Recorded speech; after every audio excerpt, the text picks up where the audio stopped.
See, you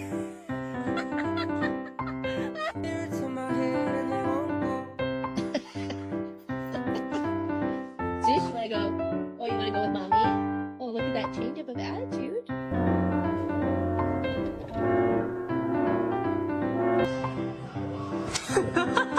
All I'm saying is don't give me attitude.